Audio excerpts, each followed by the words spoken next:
What's going on, folks? Wishing you a good day. We are back with another exciting video, and I'm sure you guys will love it. Today, we'll be presenting an in-depth study of one of the most notorious and wanted drug kingpins to ever live on this planet. In fact, this guy is so bad that not only the Colombian government had a price of 3 billion pesos, about $800,000, for tips leading to his arrest, the US government also offered a reward of $5 million. That's right, folks, $5 million for tips about his location. So, who's the person that's worth $5 million to the US government? It's the Colombian-born Dairo Antonio Usuga David, an international drug trafficker. You might not have heard of him, but he's actually one of the biggest drug lords of Colombia. He was the head of one of Colombia's most ill-famed drug trafficking groups, the Gulf Clan, called Los Urabeños in Spanish. This guy was so powerful that it took more than 500 police officers and 22 helicopters in a huge operation to finally catch him. So be sure to stick around till the end of the video to find out all about the life of Dairo Antonio Usuga David. Dairo Antonio Usuga David, or commonly known by his alias Otoniel, was not your ordinary teenager who goofed around with his friends and went to parties. He became involved with the underworld as early as his teens and was already living outside the law when he hit 19. Otoniel began his ill reputation by joining the Colombian guerrilla group, the Popular Liberation Army, called Ejército Popular de Liberación in Spanish, or EPL, which had a major demobilization in 1991. Otoniel was 19 at the time when he also demobilized along with 2,500 other guerrilla members. But the peaceful life did not suit him as he returned to fighting when he and his brother, Juan de Dios Usuga,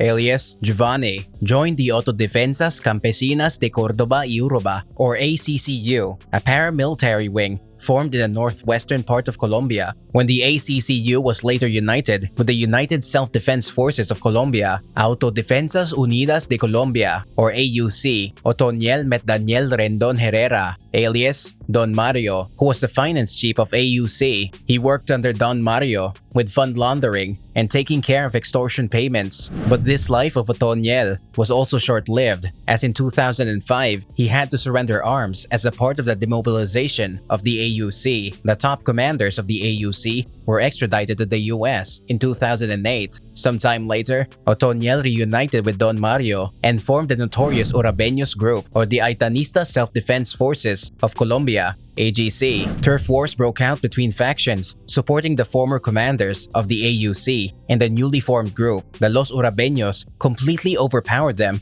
by taking control of drug routes and territories which were previously under control of the AUC in places like Urabá and along the Caribbean and Pacific coasts. With the new authority, both of them conducted massive illegal activities, including, but not limited to, smuggling of narcotics, recruiting minors for their operations, and even activities responsible for the life of law enforcement. The control of Los Urabeños fell into the hands of Otoniel and his brother Giovanni when Don Mario was captured by the police in 2009. Even though the government claimed that Los Urabeños were all but completely dismantled, the brothers became responsible for the exponential growth of the group across the country, using violence and making deals with the government and other groups. Their main rivals were the Rastrojos. They were captured in 2012. Otoniel believed to have operated around his home and around Urabeño's stronghold in Urabá. His operations were largely run by family members and some close friends. Otoniel's partner, Blanca Zenobia Madrid Benjumea, took care of the organization's finances. His nephew, Harlison Usuga, took care of the drug trafficking routes from North to Central America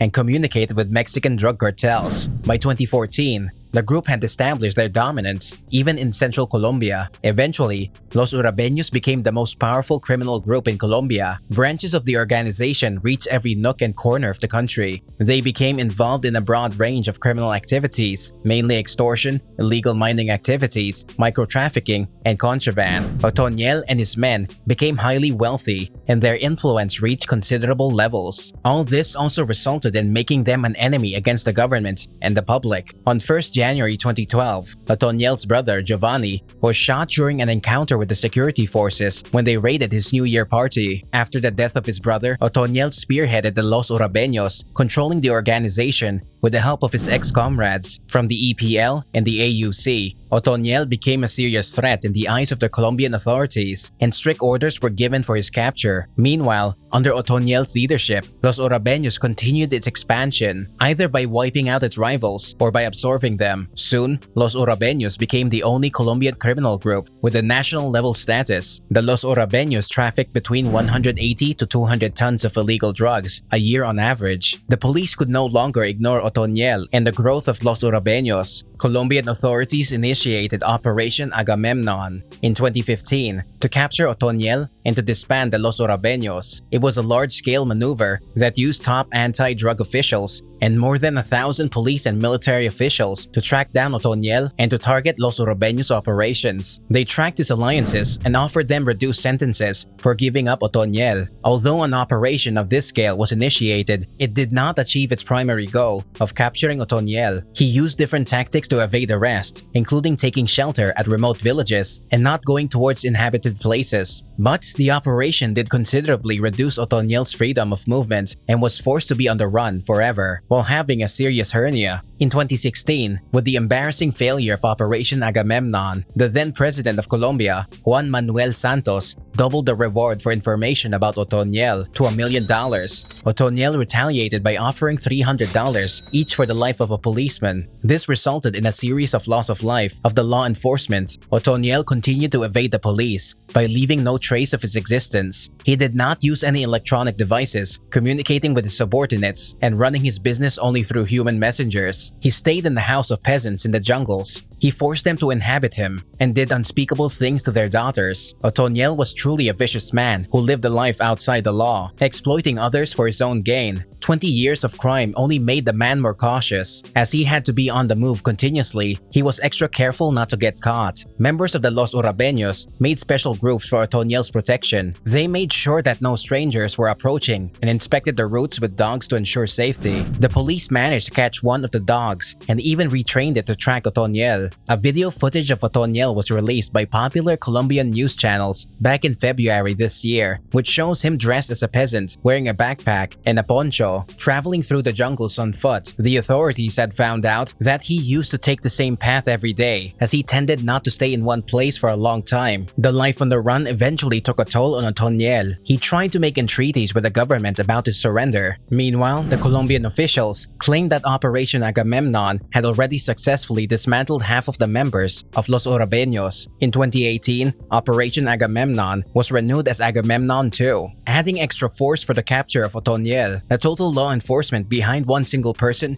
became more than 3,000 in number. The pressure on Otoniel was heavy as he witnessed the death or capture of his closest advisors. His brother, sister, and cousin were also caught by the law enforcement and they were extradited to the US. The hold that Otoniel had on the Los Urabeños became considerably weak with passage of time. Maintained pursuit of the police and his weakening physical conditions led Otoniel to a fate he always tried to avoid. On October 23, 2021, he was finally caught during a joint operation carried out by intelligence agencies of the United States and the United Kingdom. He was found hiding in a ranch just outside of Necoli, Urabá, a region just 50 kilometers away from his birthplace. General Jorge Vargas, police chief of Colombia, announced that a lot of information regarding Otoniel's location actually came from the members of Los Urabeños. In the end, his most trusted allies were the ones who betrayed them. After finally being caught by the authorities, Otoniel only had one thing to say to the officials: "You beat me." The reputation and status built by Dairo Antonio Usuga David